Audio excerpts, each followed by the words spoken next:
Hello guys, in today's video, I'll show you how you can extract images from a PDF and paste into Word using Adobe Acrobat.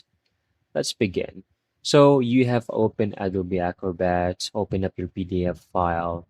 From here, make sure to select Edited PDF, and then your PDF contains various images.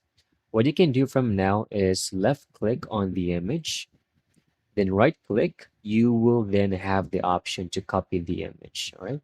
So click on copy image, go to Microsoft Word, press Control V on your keyboard, or you can right click, paste, and there you go. You have now successfully extracted the images and paste this on Microsoft Word.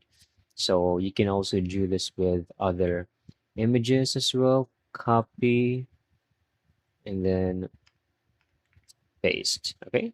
And you can easily resize this according to your preference.